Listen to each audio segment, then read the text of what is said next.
Let's go ahead and start the meeting. So I wanted to first introduce myself. My name is Tina Vo, and I currently implement the Inclusionary Housing Ordinance. And we have on our panelist is Rachel Vanderveen. She's our Deputy Director for the Housing Department. And then we also have Vivian Nguyen. Vivian Nguyen, who would be helping us track questions and take notes. And then we also have Fred Tran, who is our Division Manager for the Rent Stabilization Program. He's also supporting our Inclusionary Housing Ordinance update. And then I'm gonna release the floor to Vivian, and she'll let us know how we're gonna address each and every one of your questions and comments. Hi everyone, thank you for joining us today. We're really excited to share the information. Below on your screen, you'll see a couple different options, including the Q&A and the chat. So feel free to go ahead and ping us any questions you have in the Q&A. If you have any direct questions, like maybe something's not working for you technically, feel free to chat us and we'll definitely do our best to help you. The questions will be saved at the end so that the presentation, Tina can go through the presentation. As we're going through the presentation, if you have any questions or clarification, feel free to put it in the Q&A, and we're happy to go back to it at the very end so you don't miss your thoughts. With that being said, let's go ahead and start with the presentation. And at the end, we'll also let you speak as well if you would like to raise your hand in the Q&A box. So we're happy to listen to what you have to say. So we're gonna get started. So I wanted to provide a refresher of what had happened on November 5th at City Council, given that it's been quite some time since we last met in February. And so we definitely wanted to recap what had happened and what was approved by City Council.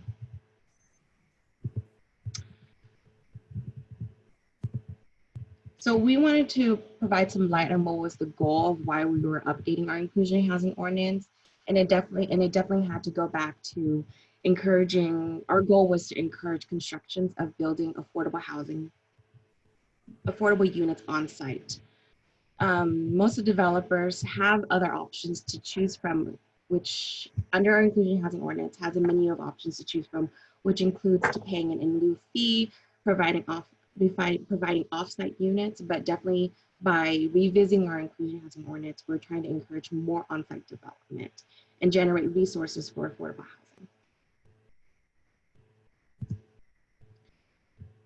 One of the things that remains the same, but however, we broaden the income targets for our Inclusion Housing Ordinance. Currently, it's at 15% on site, but it's actually broken out to 9% of the units at 80% AMI and 6% of the units at 50% AMI. And what City Council approved for us to move forward with is 5% at 3 different categories of AMI levels. 5% at 100% AMI, 5% at 60 AMI, and 5% at 50 AMI. And just kind of give you an idea of what the AMI levels are currently.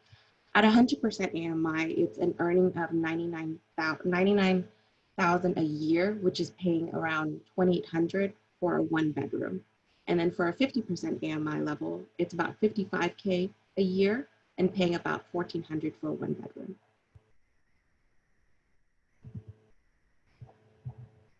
Another option for our Inclusion Housing Ordinance is the current in lieu fee, which is currently at 20% of total units.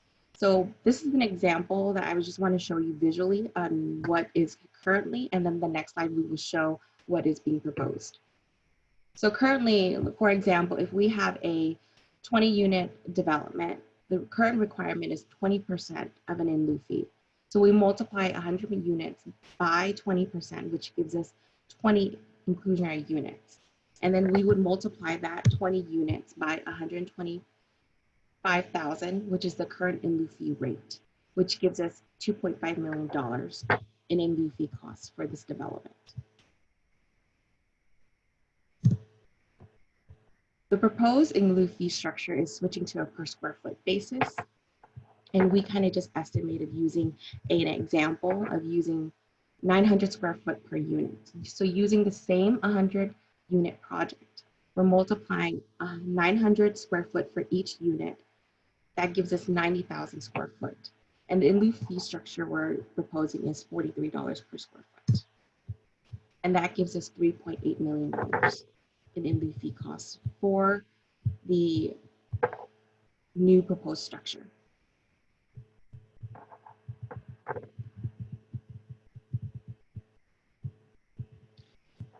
A per unit basis review, though, rewards larger units, whereas moving to per square foot, we would like to encourage more units be built and greater density in projects, which is consistent with the city's overall plans for growth.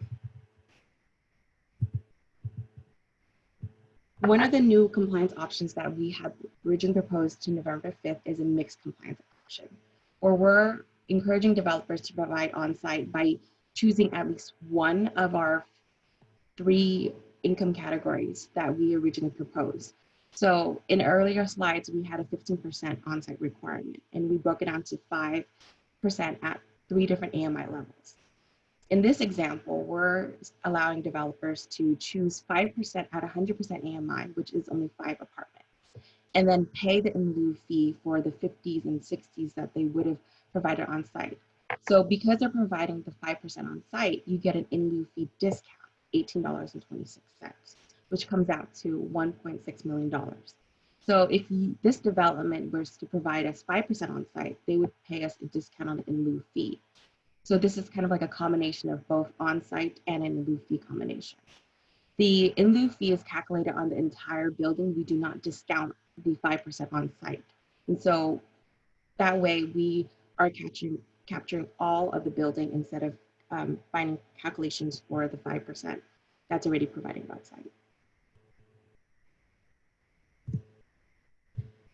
Another change that we got approved on November 5th was that originally developments had to provide 20% offsite. So if the development was clustered and not dispersed throughout the building, they would actually have to be considered offsite instead of onsite. But now we're allowing clustering of the affordable units for financing reasons. So now developers can still provide us on-site affordable with a concentration, but still be able to consider it as on-site with 15% minimum requirement instead of 20% requirement, which was what was currently.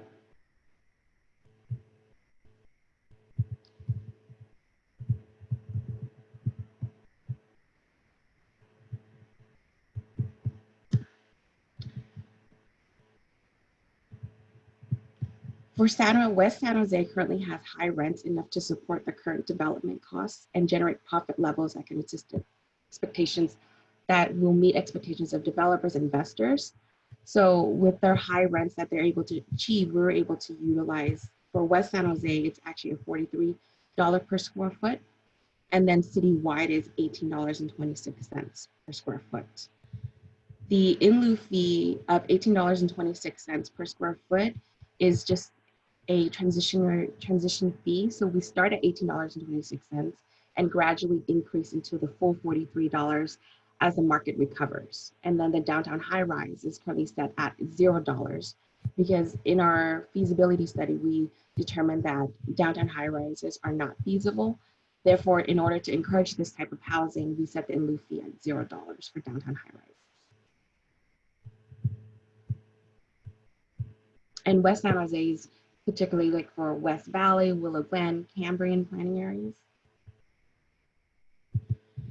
And so today we are trying to get feedback on a few outstanding items that City Council asked staff to look into.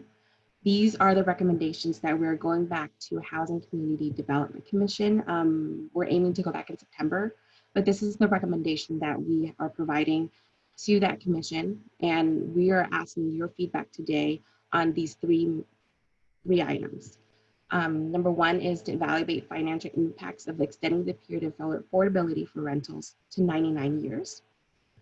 Incentivize density for small projects between 5 and 19. And encourage innovative partnerships by exploring the minimum contribution of off-site development in order to maximize affordable housing. So I'm going to move forward on these slides. The period of affordability currently for rental, it's 55 years and 45 years for ownership. It is what we got approved by City Council was 99 years, but this is where we're trying to get a little bit more feedback if there's any financial issues or financing issues that you get if we were to extend the 99 years. We'd like to hear from you. And also one of the other alternative proposal is the life of the building, but no less than 55 years, which is what is currently that we have is 55 years.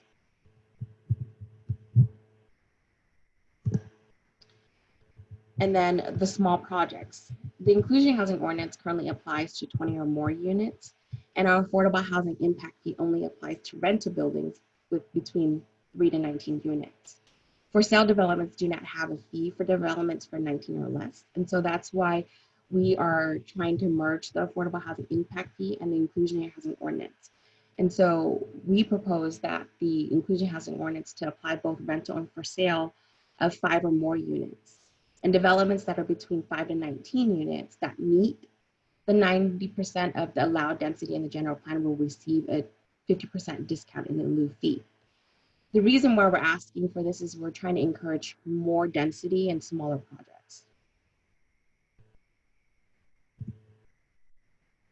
And then the third item is to offsite projects. So in our current policy is that we require 20% offsite units. That's if you're concentrated, but there was no minimum standards for contribution for a developer and affordable project. And that's why we're proposing to encourage partnership. Instead of you providing the in lieu fee to the city of San Jose, we're trying to have you partner with an affordable developer. And if the market rate developer is contributing some sort of in lieu fee or land dedication to the affordable development, then we're trying to incentivize those type of partnerships by giving you options. So we originally are thinking contribution of 75% or even as low as 65%, but we definitely want to hear back from you, the market rate developer, on how you're going to be able to make the project feasible and what levels of partnership or incentives that you feel comfortable with and how the project would be able to pencil and move forward. And so the next steps that we're having is, again, we're returning to Housing Community Development Commission in September, return to City Council, especially for these 3 exciting items, draft the Inclusionary Housing Ordinance, also draft the implementation guidelines that explain each type of compliance option. And then our ultimate goal is to return to City Council in October or November with the full Inclusionary Housing Ordinance to adopt and implement the new ordinance. And if you have any questions or comments after this meeting, or if we didn't address your comments fully, feel free to email me at tina.vo@sanjoseca.gov. So right now I'm going to open the floor up for questions, and then Rachel Vanderveen will be able to help us answer your questions. There is a question from Bob asking how can developers get a map of what's classified as West San Jose?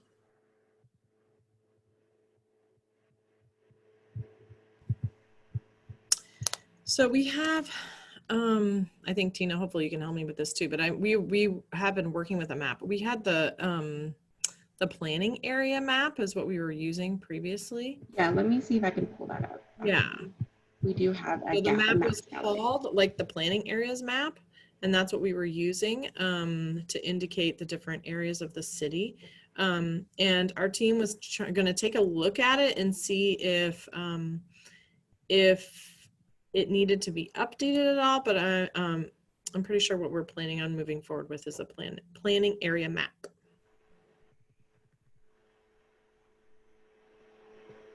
Do you want to take another question while she pulls that up, Vivian?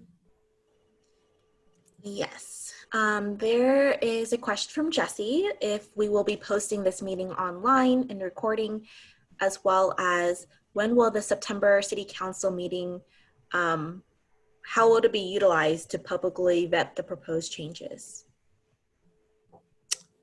So there's a couple of questions there. So I don't know if we decide to make this available online, but I think we can. So I can look to the team on that. Is that something we can do? Yeah. Yes. Okay. All right. So yes, we can make that available. As related to the city council meeting, what will happen is the staff will prepare a memo, and it will include the staff's recommendations on these different items, and that will be agendized for City Council's consideration. And then there will be a regular City Council meeting. These days, what that means is that there's actually, it's held virtually via Zoom, and members of the public can call in and speak for 2 minutes on the item of their interest. Sometimes those minutes have been reduced to 1 minute, but there is an opportunity for people to speak on the item. And then the City Council will discuss, staff will be available for questions, and then they will make a recommendation to move forward. Thank you, Rachel. The next question is from Matthew, and Matthew is asking about smaller project levels. So how do we make smaller projects work? And how do we structure the program so it doesn't deter higher density projects like 20 units rather than 19 units? So that's a good question, and we really were you know, struggling with that, I think, especially when we went to City Council last year on just what is the right way to do that. And so we will be putting forward a recommendation, but I would say at this point, we're still open to any ideas that you have. So that's why we want to have these meetings, just because we want to hear from all the other bright minds out there on what are some ways for us to incentivize the production of the small units. We're really interested in that. And so we want to see if there's a way for us to encourage the production while still also ensuring that we have affordability in that, in the small project range within San Jose. Great, thank you, Rachel. The next question is from Dennis. Dennis is asking if we would be able to provide a case study example of the partnership incentive proposal versus the current ordinance. I'm trying to think about that. I'm trying to think. Tina, do you know if there's been research done on other cities that have done that? Hold on, let me see. I believe there has been. So our consultant definitely did research for other cities to incentivize instead of going pass through us. I believe he did, like, I'm just trying to find the data. We definitely had, they definitely surveyed 300, Ground Solutions Network did a survey of 330 inclusionary housing programs nationwide and found that projects would we rather work as partners instead of going through the city directly. So then what we would do is introduce you to a market rate developer and introduce you an introduction with an affordable developer, and then you guys will work out on, you know, how to make the project feasible, but also kind of meet our minimum standards is either 75% of an in lieu fee or 65, but definitely, you know, that conversation is a little bit easier between developers than going through the city and having us pass through the funds with an in lieu fee directly. So I have this map for the planning area available, so I'm going to show it on the screen. And Rachel, if you can let me know if you see this.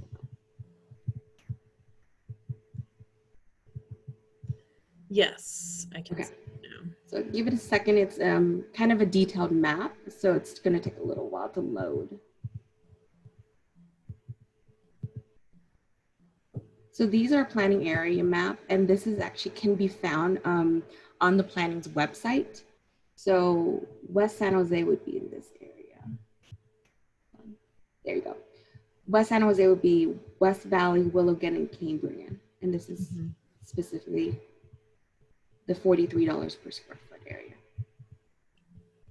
Yes, thank you, Tina. So when we brought this forward for discussion in November, this is what we were talking about. So we're using the planning area map, and the three areas, as Tina indicated, the West Valley, Willow Glen, and Cambrian, areas on this map would be considered West San Jose? That was a good question. Thank you. Great, thank you. The next question is from Matthew. Can we talk a little bit more about lowering the in lieu fees for off-site affordable housing projects? The other part is, would the city provide the additional local funding necessary to build deed restricted affordable housing off-site? Okay, well, there's a couple of good questions there. So what we're trying to do is propose a policy that would encourage market rate developers to work with affordable developers, because really our goal is to see the affordable housing get built in areas where market rate housing is being built as well. So, so the incentive here would basically, what it would do is actually bring down the, if a partnership was met, then it would actually reduce the financial requirement by the developer in order to encourage them to choose that solution.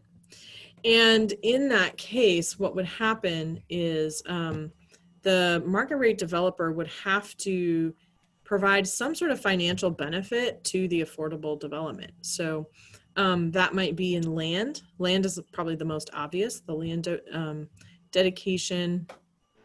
It may be some infrastructure that's done. Let's say a road needs to be built, and the road is going to benefit both of the developments. So there may be offsite improvements, land dedication, maybe a parking structure, something like that, that could be shared by both developments.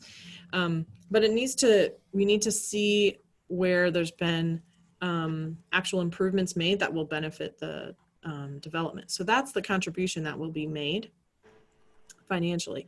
And then your second part of the question is then, can the city go ahead and provide additional funding to the project? So the answer is yes, we would love to be able to do that.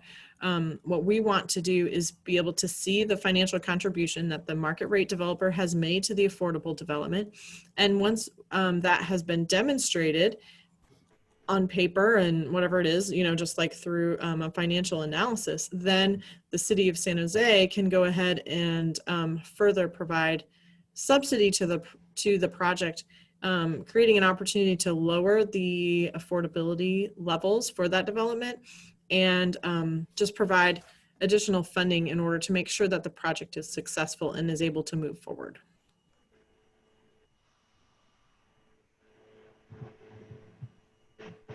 Great, thank you. And just a reminder for everyone, feel free, if you'd like to ask the question in person, you can raise your hand.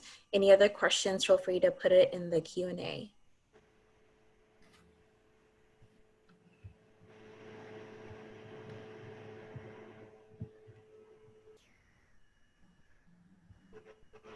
All right, so at this time, there are no further questions.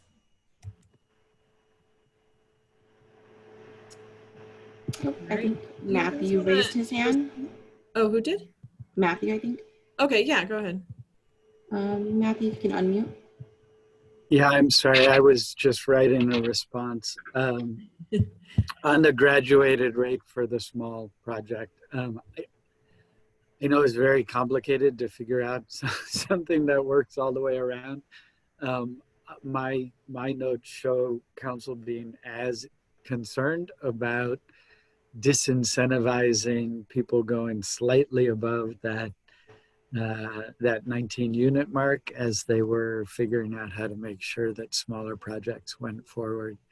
And so I'm concerned that isn't really resolved with this proposal. I don't know if you've looked, I'm sure you have, at graduating the rate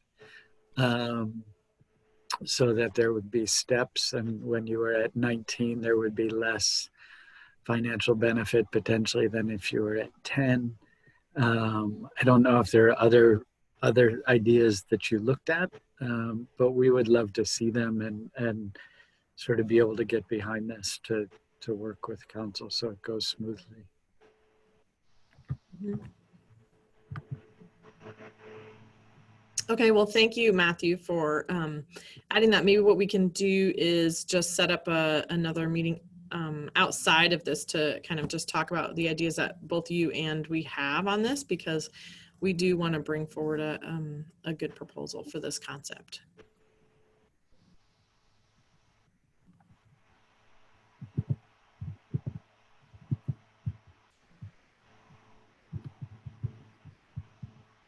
Great. Seeing that there are no other further questions, you can always feel free to email Tina at tina.vo@sanjoseca.gov. And we will be able to make sure that this recording is available on our housing page. And with that, thank you everyone for joining on today's webinar.